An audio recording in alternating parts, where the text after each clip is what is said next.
Hello, আসসালামু আলাইকুম। আজকে আমরা আরেকটা নতুন পার্ট নিয়ে এসেছি, সেটা হচ্ছে মেকানিক্সের আগে আমরা একটা অঙ্ক করেছিলাম, সেটা তো হচ্ছে বিকৃতি বের করেছিলাম, ঠিক আছে? তো আজকে সেই বিকৃতির আরো একটা সেই প্রথম অধ্যায়ের আরো একটি গুরুত্বপূর্ণ ম্যাথ নিয়ে আমরা হাজির হয়েছি। তো এই ম্যাথটি খুবই ইম্পর্টেন্ট, একটু ভালো করে দেখো। এখানে ম্যাথটা বলতেছে কি, 25 সেমি ইন্টু 25 সেমি আকারের একটি কলাম, সিসি কলাম, মানে হচ্ছে কংক্রিটের কলাম, ঠিক আছে? 25 ইন্টু 25 সেমি, তার মানে হচ্ছে কলামের আকার, ঠিক আছে? যে কলামটা কি আকার, মানে দৈর্ঘ্য প্রস্থ আকারটা হচ্ছে কত, 25 ইন্টু 25, তার মানে কলামটা হচ্ছে কি 4 কোণা হবে, ঠিক আছে? এরকম ধরনের একটা কলাম আছে। এখন 25 ইন্টু 25, তার মানে হচ্ছে কত, এটাও 25, এটাও 25 সেমি, ঠিক আছে?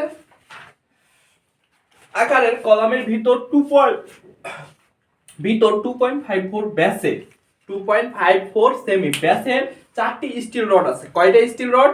4টা স্টিল রড। কয় সেমি? 2.5 সেমি। তার মানে এইখানে একটা রড, এখানে একটা রড, এখানে একটা রড, এখানে একটা রড আছে। এখন বলতেছে ব্যাসের 4টি স্টিল রড আছে, পি লোড প্রয়োগ করা হলে এর উপর থেকে যদি আমি কি করা হয়, উপর থেকে যদি কত কি পি লোড প্রয়োগ করা হয় একটা লোডের নাম, এগুলোর কিন্তু ব্যাস কত, 2.54 সেমি ডায়া। এখন এর উপর থেকে কি হবে, একটা লোড আপতিত হবে, যে লোডটার নাম হচ্ছে কি পি লোড। আপতিত করলে, প্রয়োগ করলে কি হবে, 68 কেজি সেন্টিমিটার স্কয়ার সিসি পীড়ন উৎপন্ন হয়। মানে কংক্রিটে কি উৎপন্ন হয়, এই 68 কেজি পার সেন্টিমিটার স্কয়ার, এটা কি হয়, পীড়ন উৎপন্ন হয়। কিসে পীড়ন উৎপন্ন হয়? সিসি, মানে কংক্রিটে পীড়ন উৎপন্ন হয়।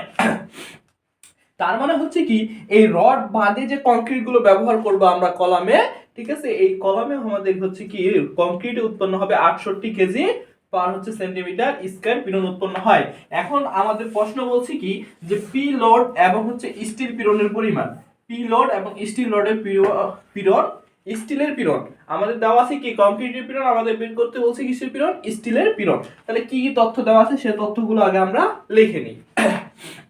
কলামের আকার, ঠিক আছে, কলামের আকার দেওয়া আছে, এই আকারটা আমরা না লিখি, তারপর হচ্ছে কি এত সেমি ডায়া, মানে আমাদের কি দেওয়া আছে, ডি দেওয়া আছে ব্যাস, ডায়া দেওয়া আছে কত, 2.54 সেমি, ব্যাসে 4টি স্টিল রড, কয়টা, 4টা। তারপরে পি লোড, পি হচ্ছে আমাদের কি করতে হবে, এবং পীড়ন দেওয়া আছে, কার পীড়ন, কংক্রিটের পীড়ন, ঠিক আছে?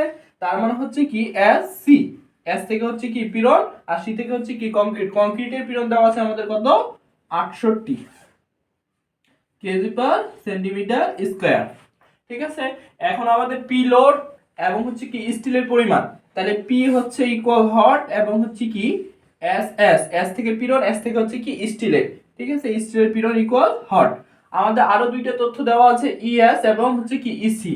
ইএস থেকে হচ্ছে কি স্টিলের স্থিতিস্থাপক গুণাঙ্ক, এবং ইসি থেকে হচ্ছে কি কংক্রিটের স্থিতিস্থাপক গুণাঙ্ক। আমরা দুইটাই, ইএস হচ্ছে 2 ইন্টু 10⁶ কেজি পার সেন্টিমিটার স্কয়ার, এবং হচ্ছে কি ইসি ইকুয়াল হচ্ছে কি 2 ইন্টু 1.3 ইন্টু 10⁵ কেজি পার সেন্টিমিটার স্কয়ার, ঠিক আছে? তাহলে এই তথ্যগুলো দেওয়া আছে, আমাদের পি এবং এস এস বের করতে হবে। এখন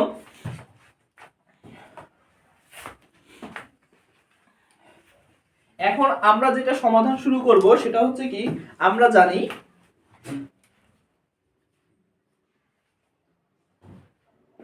আমরা জানি একটা সূত্র আছে, সেটা হচ্ছে কি, তোমরা দেখবা সেই সূত্রটা হচ্ছে কি, SC by EC equal SS by ES, ঠিক আছে? এরকম একটা কি আছে, সূত্র আছে, যে এসসি ডিভাইডেড বাই ইসি এবং এসএস ডিভাইডেড বাই ইএস। তার মানে হচ্ছে কি, যে এখানে কংক্রিটের পীড়ন ডিভাইডেড বাই হচ্ছে কংক্রিটের স্থিতিস্থাপক গুণাঙ্ক, স্টিলের পীড়ন ডিভাইডেড বাই স্টিলের স্থিতিস্থাপক গুণাঙ্ক। এখন আমাদের প্রশ্নে কি চাইছে, এসএস, এসএস কোনটা, এসএস হচ্ছে এটা, তাহলে মানে হচ্ছে স্টিলের পীড়ন চাইছে, তাহলে ইসিটার মানটা আমাদের এখানে লাগবে না। আমরা যদি এসএস এর মানটা বের করতে চাই তাহলে এসএস টা রেখে আমরা এটাকে এদিকে নিয়ে আসবো। তার মানে আমাদের কি আসতেছে যে এসএস সমান সমান হচ্ছে কি SC into EC divided by ES divided by EC. তাহলে দেখো আমরা এই সূত্রের সাহায্যে এসএস এর মানটা বের করে নিতে পারবো খুব ইজিলি ভাবে, ঠিক আছে। এখন কথা হচ্ছে আমরা যদি মানগুলো বসাই, দেখো আমাদের মানগুলো সবগুলো জানা আছে। এসসি কত দেওয়া আছে আমাদের, এসসি দেওয়া আছে 68 ইনটু ইএস দেওয়া আছে কত আমাদের 2 into 10 to the power 6 divided EC হচ্ছে কত 1.3 ইনটু 10 টু দি পাওয়ার 5। তাহলে ক্যালকুলেটর চাপলে আমাদের মান কত আসে, আমরা যদি ক্যালকুলেটর চাপি 68 into 2 10 to the power 6 divided হচ্ছে কি 1.3 10 টু দি পাওয়ার 5, আমাদের মান আসে কত 104615 কেজি পার সেন্টিমিটার স্কয়ার। ঠিক আছে, তাহলে দেখো আমরা খুব সহজে এসএস তার মানে হচ্ছে কি আমাদের হচ্ছে যে স্টিলের পীড়ন আছে, সেই স্টিলের পীড়নটা এই ছোট্ট একটা সূত্রের মাধ্যমে খুব ইজিলি ভাবে বের করে নিলাম। এখন আমাদের আরেকটা জিনিস বের করতে হবে, সেটা হচ্ছে কি পি বের করতে হবে। আমাদের কি বের করতে হবে, পি বের করতে হবে। তাহলে পি আমরা কিভাবে বের করতে পারবো, এখন পি বের করার একটা সূত্র আছে যে বল পি সমান সমান হচ্ছে কি, তার মানে হচ্ছে যখন আমরা বলটা দেব, এখন আমি যদি এটাকেই কলাম মনে করি, এর উপর যখন বলটা দিব এই বলটা কার কার উপরে পড়বে, এই যে এখানে যে সমস্ত জিনিসগুলো আছে তার উপরে পড়বে না, তার উপরে তো নির্ভর করবে, ঠিক আছে। এখন আমি পি লট যে বল প্রয়োগ করলাম এর ভিতরে কি আছে, কংক্রিট আছে এবং স্টিল আছে, তাহলে কংক্রিটের ক্ষেত্রফল সাথে কার ক্ষেত্রফল, স্টিলের ক্ষেত্রফল। এখন এই কংক্রিট এবং স্টিলের সাথে সাথে কি হবে, যেহেতু পীড়ন উৎপন্ন হয়েছে তাহলে কি হবে, এর সাথে সাথে হচ্ছে তোমার হচ্ছে কি যেহেতু পীড়ন উৎপন্ন হবে সেহেতু হচ্ছে কি কংক্রিটের পীড়নের সাথে কংক্রিটের ক্ষেত্রফল, স্টিলের পীড়নের সাথে স্টিলের ক্ষেত্রফল যোগটাই হচ্ছে কি পীড়ন, ঠিক আছে। কারণ এখন এর উপরে যদি বল প্রয়োগ করি তাহলে বলটা কি করবে, পীড়নটা প্রতিরোধ করবে, ঠিক আছে। এখন এই যে কি পরিমাণ পীড়ন উৎপন্ন হবে সেটা হচ্ছে তার ক্ষেত্রফলের উপর নির্ভর করবে, ঠিক আছে। সুতরাং হচ্ছে আমরা সূত্র কি জানি যে বল সমান সমান আমরা কি জানি, এস সমান সমান কি জানি, এস সমান সমান কি পি বাই এ জানি না, এস সমান সমান আমাদের মূল সূত্র ছিল কি পি বাই এ। এখন আমাদের যেটা বের করতে হবে সেটা হচ্ছে কি বের করতে হবে, এই সূত্রটা আমরা এর আগে অঙ্ক করেছি যে S ইকুয়াল পীড়ন সমান সমান P হচ্ছে বল ডিভাইডেড A হচ্ছে ক্ষেত্রফল। এখন আমরা যদি কি বের করতে চাই, P বের করতে চাই, তাহলে S ইনটু A, S হচ্ছে কি পীড়ন, A হচ্ছে তার ক্ষেত্রফল। এখন এখানে আমাদের যে বস্তুটা আছে, কলামটা আছে, এই কলামে কিন্তু কয়টা জিনিস ব্যবহার করা হয়েছে, দুইটা, একটা হচ্ছে কি রড আর একটা হচ্ছে কংক্রিট। তাহলে রডের ক্ষেত্রফল যেহেতু দুইটা কি জিনিস আছে, একটা রড একটা কংক্রিট, তাহলে এটা হচ্ছে কি একটা আমাদের কি করব, রডের ক্ষেত্রে ব্যবহার করব এবং একটা কংক্রিটের ক্ষেত্রে। তার মানে এটা যদি আমরা রডের ক্ষেত্রে ব্যবহার করি SS এবং AS প্লাস, তাহলে কংক্রিটের ক্ষেত্রে কি হবে SC এবং AC। আশা করি বুঝতে পেরেছো। এখন আমরা এই জিনিসটা সলভ করব, ঠিক আছে। তাহলে এটা আমি একটু মিশাই দিলাম। তাহলে প্রথমত আমরা কি এসএস এর মানটা বের করতে পেরেছি। এবার আমরা যেটা করব সেটা হচ্ছে পি মানে বলের মানটা বের করব। আমরা তাহলে সূত্র কি জানি, আমি বললাম যে আমরা জানি পি সমান সমান এস এ। এখন যেহেতু এটা হচ্ছে একটার ক্ষেত্রে মানে এক ধাতব বা একটা পদার্থের ক্ষেত্রে, কিন্তু এই কলামে কয়টা পদার্থ আছে, দুইটা, তাহলে দুইটা পদার্থের জন্য আমরা কি করব, S S S plus SC AC. Okay, তাহলে এখন দেখো যে আমাদের এখানে এসএস এর মানটা আমরা বের করেছিলাম কত, এসএস এর মানটা আমরা বের করেছিলাম, এসএস এর মান বের করেছিলাম 1046.15 কেজি পার সেন্টিমিটার স্কয়ার। এটা কি করেছি আমরা বের করে নিছি। এখন আমাদের পি এর মানটা বের করতে হবে। তাহলে এখন যদি তোমরা সূত্রটা দেখো, এখন সূত্র দেখো কি কি আছে আমাদের সূত্রে, দেখো এসএস আছে, এসসি আছে, এএস এবং হচ্ছে কি এসি, এই দুইটা মান কি আছে আমাদের দেওয়া নাই। তাহলে এএস হচ্ছে কি এবং এসি হচ্ছে কি, এএস হচ্ছে কি স্টিলের ক্ষেত্রফল এবং এসি হচ্ছে কি কংক্রিটের ক্ষেত্রফল। এখন এই যে এস আছে, এস আছে, এটা হচ্ছে স্টিলের ক্ষেত্রফল। এখন স্টিলের ডায়া দেওয়া আছে না আমাদের কত 2.54। তাহলে আমরা কি করব এখন এসটা বের করে নিই আগে। এস হচ্ছে কি, যেহেতু আমরা কি বের করব, রড কিসের হয় ড্যাশ মানে ডায়া দেওয়া আছে, তার মানে ব্যাস দেওয়া আছে, তাহলে ব্যাসের ক্ষেত্রফলের সূত্র কি জানি π/4 ডি স্কয়ার। তাহলে ডি কত হচ্ছে 2.54, তার উপরে স্কয়ার ইনটু এখানে কয়টা রড আছে, এটা তো আমরা একটা রডের ক্ষেত্রে বের করলাম, কিন্তু এখানে দেওয়া আছে আমার কয়টা রড, চারটা রড, তাহলে ইনটু 4। তাহলে এখানে আমাদের মান কত আসে, এখানে আমাদের মান আসে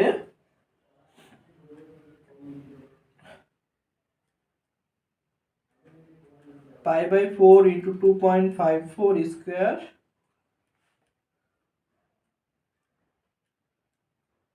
ইনটু 2.54 স্কয়ার ইনটু 4। আমাদের মান আসে এখানে 20.26 সেন্টিমিটার স্কয়ার। ঠিক আছে, এই যে এস এটা হচ্ছে কি পাইলাম বলো দেখি, স্টিলের ক্ষেত্রফল। এখন স্টিলের ক্ষেত্রফল পাইলাম, এখন আমাকে কংক্রিটের ক্ষেত্রফল বের করতে হবে। কিন্তু কংক্রিট কি পরিমাণ জায়গা আছে সেটা আমাকে বলে নাই, কিন্তু কলামের আকার দিছে। এখন কলামের আকার, এখন আমি যদি মোট কলামের ভিতরে কি কি আছে, দুইটা জিনিস আছে, স্টিল আছে না, কিন্তু আমরা আলাদা করে কি স্টিলের ক্ষেত্রফল বের করে নিছি, ঠিক আছে না। এখন আমরা যদি কি করি, মোট কলামের ক্ষেত্রফল থেকে যদি স্টিলের ক্ষেত্রফলটা বাদ দিয়ে দিই, তাহলে আমরা কি পেয়ে যাব, কংক্রিটের ক্ষেত্রফল। বুঝা গেল না? দেখো আমরা যদি কি করি, এই বোর্ডটাকে দুই ভাগে ভাগ করলাম, মনে করলাম এটা হচ্ছে কংক্রিট, এটা হচ্ছে স্টিল, ঠিক আছে, এটা কংক্রিট, এটা স্টিল, একটা বোর্ডের ভিতরে আছে। এখন আমাদের কি আছে, এই অর্ধেকটা বোর্ড যে স্টিল, এই স্টিলের ক্ষেত্রফল আমরা জানি, কিন্তু অর্ধেকটা যে কংক্রিট এটার ক্ষেত্রফল জানি না। এখন এটার মাপটা আমার জানা নাই। এখন আমি পুরো বোর্ডটার কি করলাম, ক্ষেত্রফল বের করলাম। পুরো বোর্ডটার ক্ষেত্রফল বের করে যদি আমি স্টিলের ক্ষেত্রফলটা বাদ দিই, তবেই তো আমি কি কংক্রিটের ক্ষেত্রফলটা পেয়ে যাব না। ঠিক তেমনি আমরা কি করব, পুরো কলামটার ক্ষেত্রফল বের করব, যেহেতু আমাদের কি কলামের আকার দেওয়া আছে, সেহেতু আমরা পুরো কলামের ক্ষেত্রফল বের করে কি করব, স্টিলের ক্ষেত্রফলটা বাদ দিলেই আমরা হচ্ছে কি কংক্রিটের ক্ষেত্রফল পেয়ে যাব। তাহলে কলামের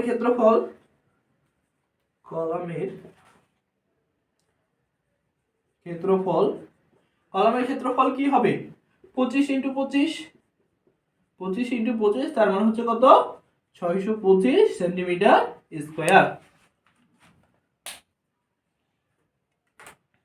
25 ইনটু 25, হ্যাঁ 625, ঠিক আছে। তাহলে এখন আমরা কলামের ক্ষেত্রফলটা পেয়ে গেছি। এখন আমরা যদি কি এসি মানে কংক্রিটের ক্ষেত্রফল, অতএব হচ্ছে এসি সমান সমান কি হবে, 625 থেকে কত বাদ দিব, স্টিলের পরিমাণ 20.26, তার মানে আমাদের আসে কত, -20.26, 625 -20.26, আমাদের আসে 604.74, 604.74 সেন্টিমিটার স্কয়ার। তাহলে এখন দেখো, এই যে আমাদের পি মানে পি যে বল আছে, এই যে পি বলের মানটা বের করতেছে বলছে, এই পি লোডের মানটা আমরা বের করতে চাইছিলাম, সেহেতু আমাদের অজানা রাশি ছিল কয়টা, এএস এবং এসি। এখন এএস ও বের করছি, এসিও বের করে নিছি। তাহলে এএস এবং এসি এবং এসএস এবং এসসি এর মানটা যদি আমরা বসাই দেই, তাহলে আমরা কি করতে পারবো, পি লোডের মানটা বের করতে পারবো। দেখো তার আগে হচ্ছে আমরা এএস এবং এসি এর মানটা একটু লিখে নিই। এএস ইকুয়াল হচ্ছে কি 20.2সি, এসি এর মানটা হচ্ছে কি 604.44, সরি 604.74। প্রশ্নপত্রে যখন উত্তর লিখবা অবশ্যই এককগুলো দিবে, এককগুলো ভুল হইলে তোমার মার্ক কাটার সম্ভাবনা থাকে। কখনোই কি করা যাবে না, এককগুলো মিস করা যাবে না, ঠিক আছে।